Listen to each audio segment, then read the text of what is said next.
Assalamualaikum warahmatullahi wabarakatuh. Bismillahirrahmanirrahim. Alhamdulillahirabbil alamin wassalatu wassalamu ala Rasulillah an-nabiyil amin nabiyina wa habibina wa syafi'ina Muhammadin ibni Abdullah wa ala alihi wa ashabihi wa man walahu.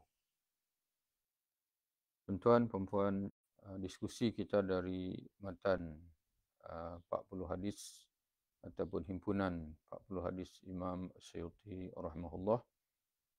Kita sampai pada hari ini hadis yang ke-21 di mana Nabi SAW bersabda, "Idhad fid dunya yuhibbakallahu wazhad fima fi aidin nasi yuhibbuka." Bersikap zuhudlah pada dunia, nescaya Allah akan mengasihi kamu. Dan bersikap zuhudlah pada apa yang menjadi milik manusia, nescaya manusia akan mengasihi kamu. Hadis ini dicatat ataupun direkodkan oleh Imam Ibn Majah dalam sunannya. Begitu juga Imam Al-Hakim dalam Mustadrak daripada sahabat Nabi yang bernama Sahal bin Sa'ad As-Sa'idi. Menurut Imam An-Nawawi rahimahullah, darjat hadis ini adalah hasan. Hadis adalah hasan. Jadi ada dua di sini. Yang pertama, Rasulullah menyebutkan zuhud di dunia. Yang pertama. Yang keduanya, zuhud terhadap milik orang lain. Iaitu kita tidak mengingini apa yang menjadi milik orang lain. Dan sebaliknya, kita menjaga diri daripada sifat tamak. Jadi apa makna zuhud ini? Zuhud ini iaitu memberi maksud bersedikit dengan dunia, tidak berlebihan dalam mengambil atau menggunakan harta dunia ni walaupun kita kaya. Kalau kita dikurniakan kekayaan oleh Allah Subhanahu Wa Taala, kita tetap hidup bersederhana dan kekayaan kita itu kita gunakan untuk melakukan kebajikan, bersedekah, membantu orang lain dan sebagainya. Dan lebih jelasnya Imam An-Nawawi rahimahullah, beliau menyebutkan yang dimaksudkan dengan zuhud iaitu meninggal dunia apa yang melebihi dari yang diperlukan sekalipun halal. Adapun dengan kita bersikap zuhud di dunia ini, yuhibbakallah, kata Nabi, kamu akan dikasihi oleh Allah.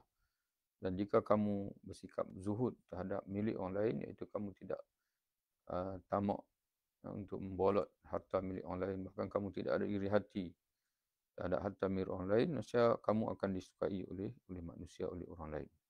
Itu hadis yang ke-21, hadis yang pertama kita pada petang ini.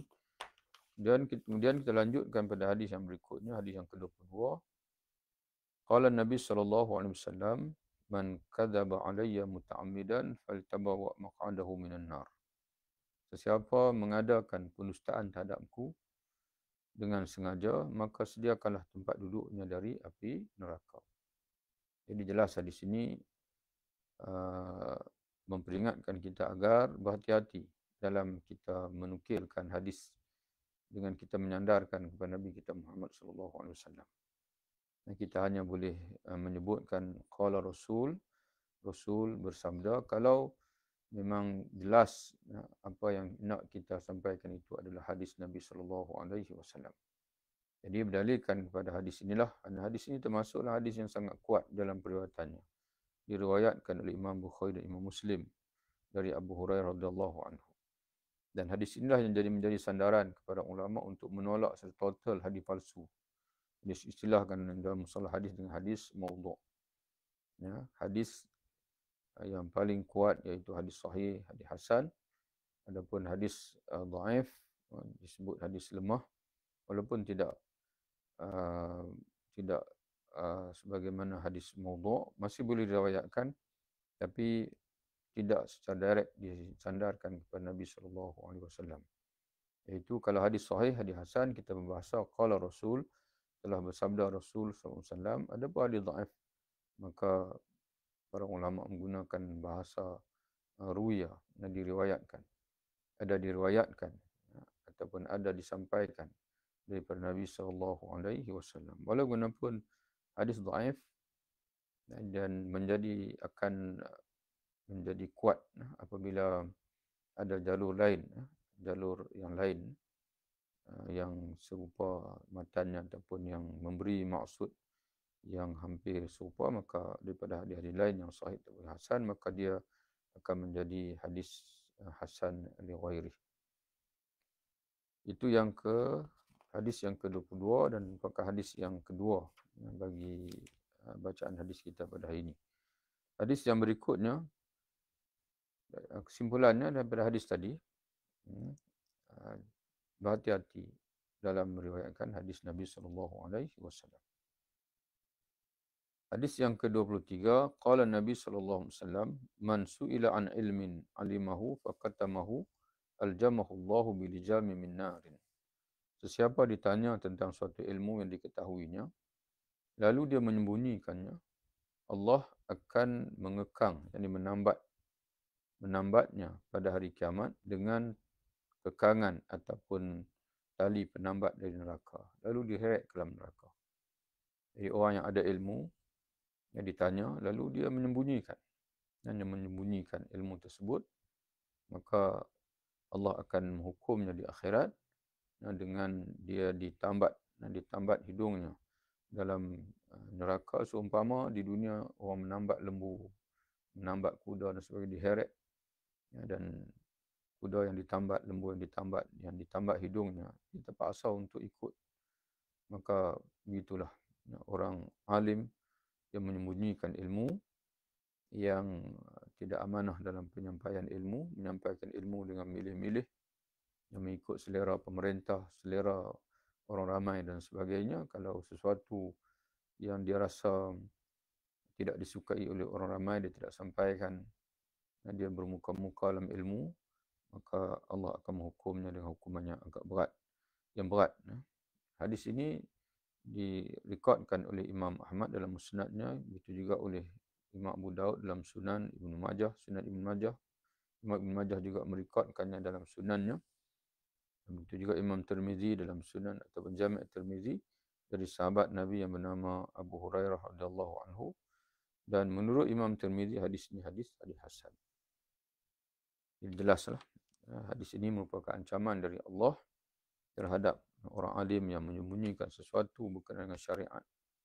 Jadi sebab itu kita perhatikan ulama-ulama dahulu, mereka sangat tegas dalam menyampaikan ilmu, maka hasilnya sehingga kali ini ilmu Islam ini tidak ada suatu pun yang tersembunyi, ya, karena semuanya disampaikan.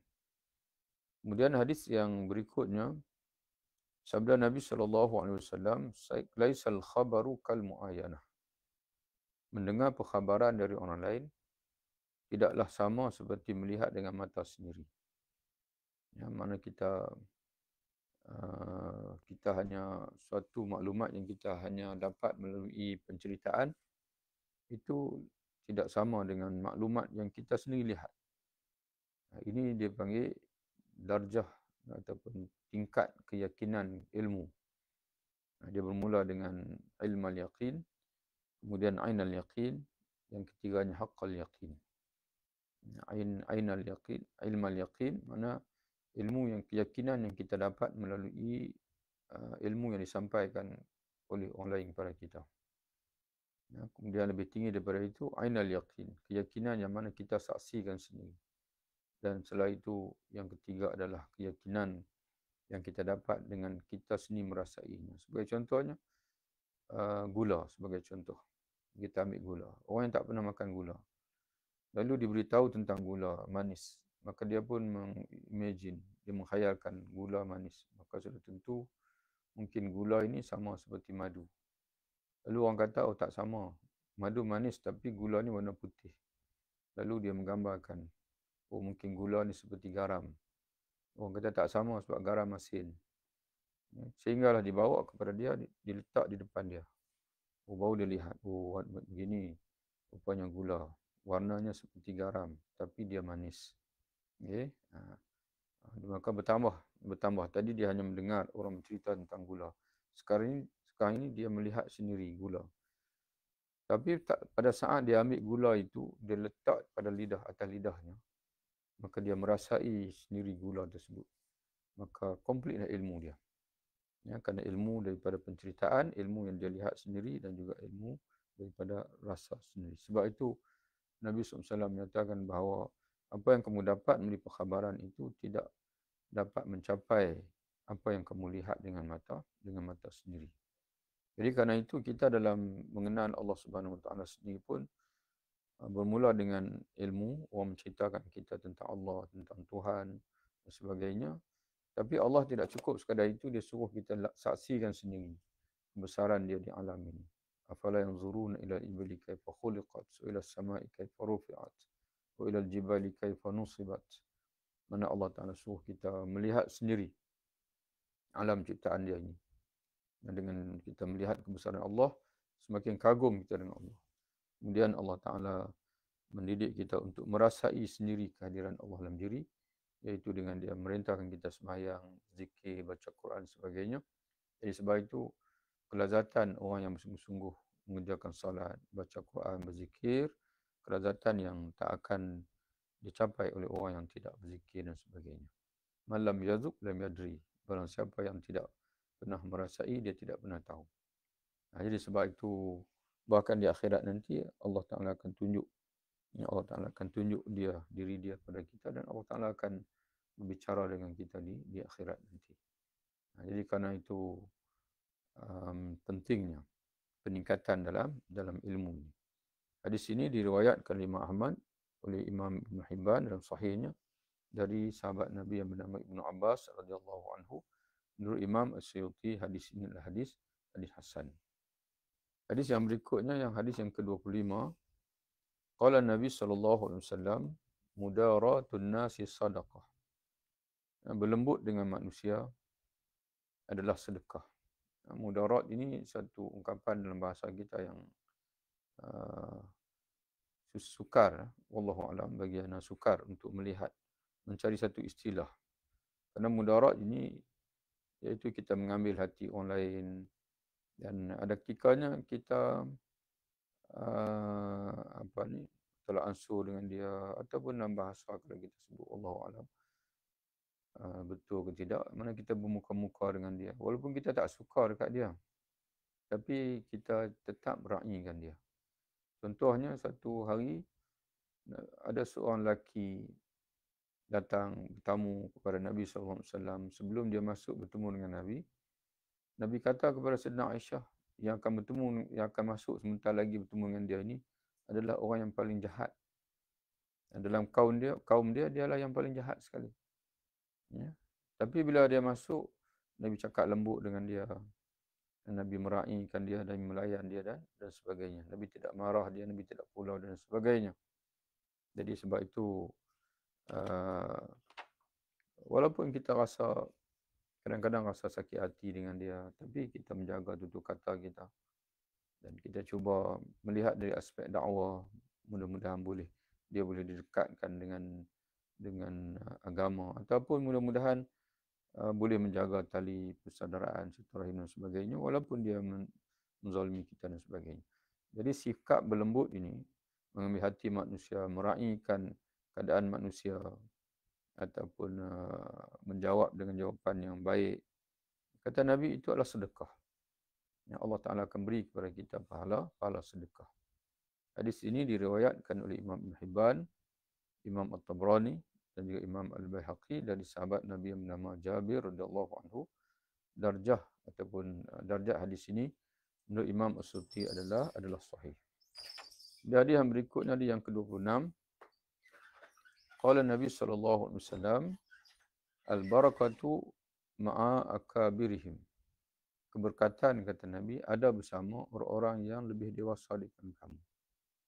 Yang keberkatan ada bersama dengan orang-orang tua lah, maksud Nabi di sini. Jadi sebab itu bila dalam majlis kalau ada rombongan datang bertemu Nabi SAW, maka Nabi lebih mengutamakan orang yang tua di kalangan mereka untuk menjadi juru cakap. Cuma kadang-kadang tua ini perlu kita lihat juga. Ada kalanya seseorang itu muda dari segi umur, tapi dia tua atau dewasa dari sudut ilmu. Jadi sebab itu dalam bahasa Arab disebut asy-syaikh. Asy-syaikh ini ada ketika asy-syaikh itu merujuk kepada usia. ada ketika merujuk kepada ilmu. Sebab itu orang alim disebut dengan asy-syaikh, al-masyayikh, syuyukh dan sebagainya. Jadi sekaligus menggambarkan kepada kita bahwasanya usia itu ataupun seniority itu ada peranan dalam Islam. Ini ada peranan dalam Islam di mana Nabi menyebutkan al-barakatu ma'akabirikum, keberkatan itu ada bersama orang-orang yang dewasa di kalangan kamu. Hadis ini diriwayatkan oleh Imam Ibn Hibban, At-Tabrani dan Al-Hakim daripada Ibn Abbas radhiyallahu anhu. Darjah hadis menurut pentahqiq Sahih Ibn Hibban itu Asy-Syafi'i Al-Arnaud kata dia isnad hadis ini adalah sahih.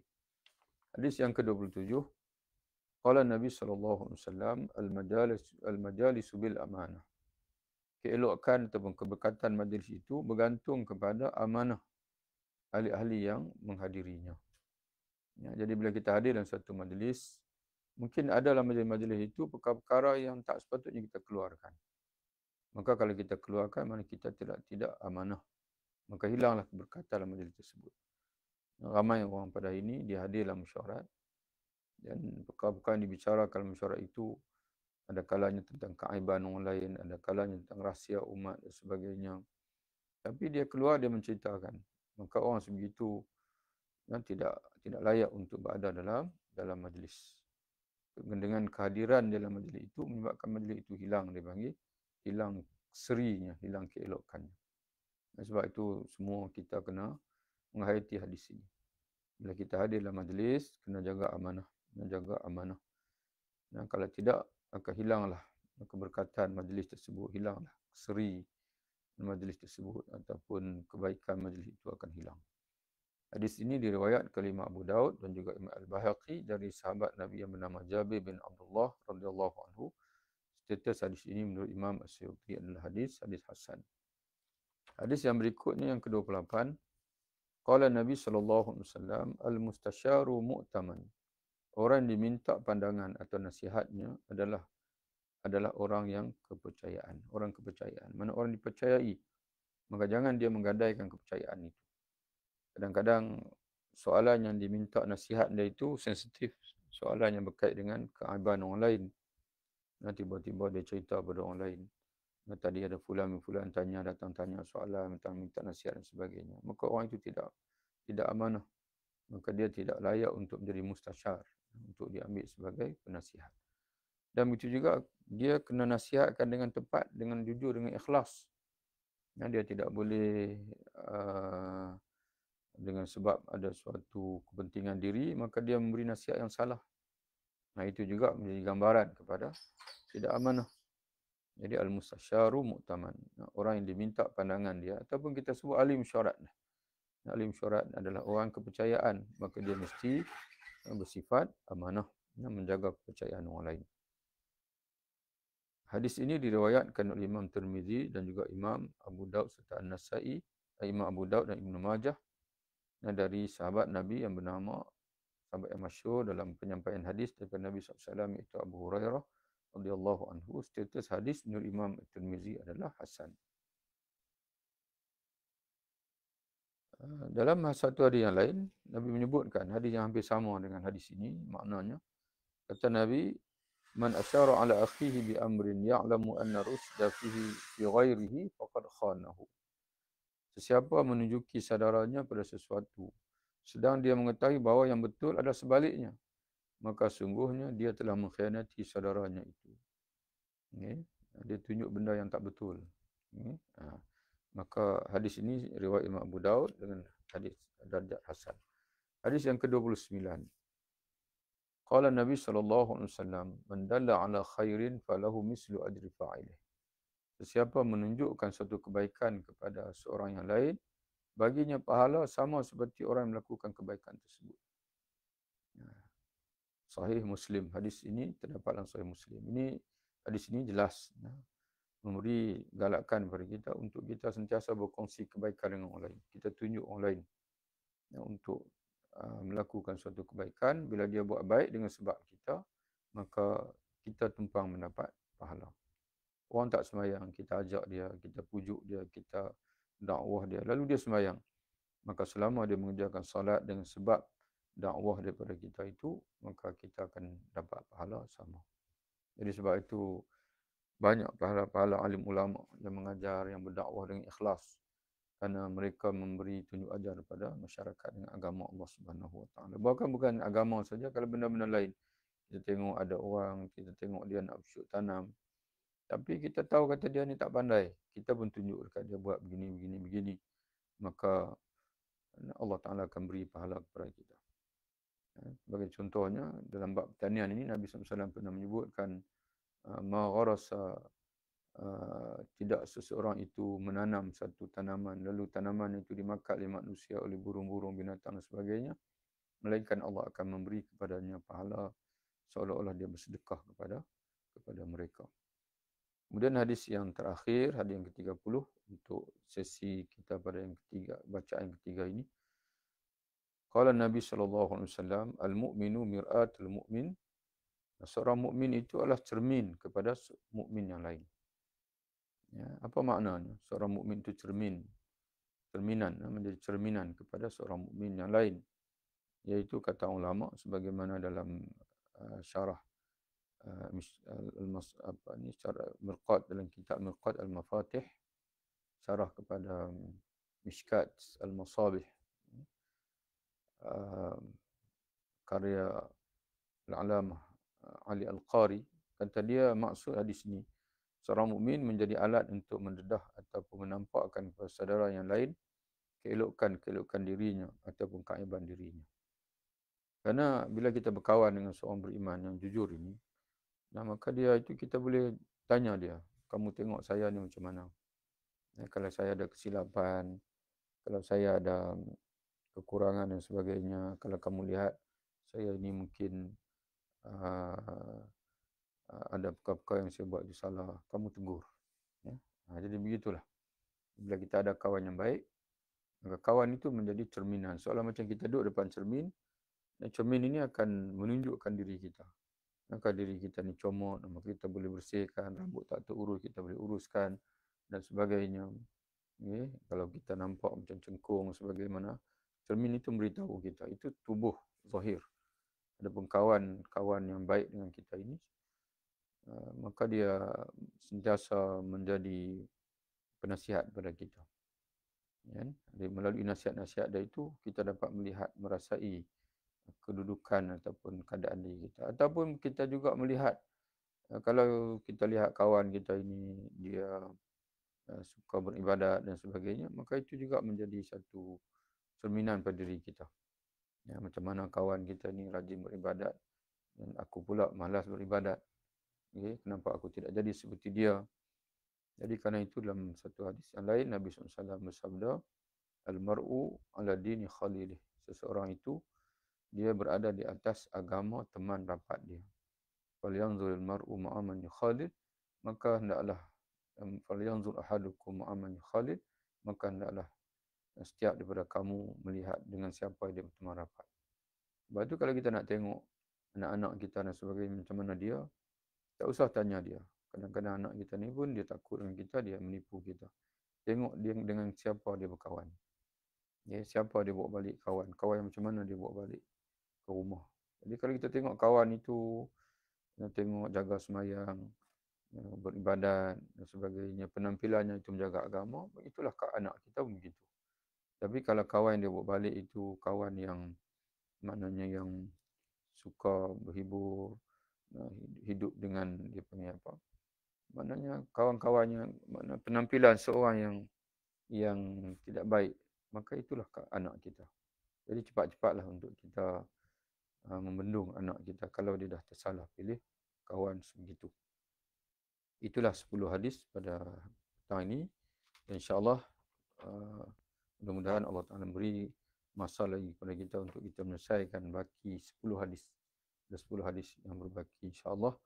Wallahu a'lam bishawab. Assalamualaikum warahmatullahi wabarakatuh.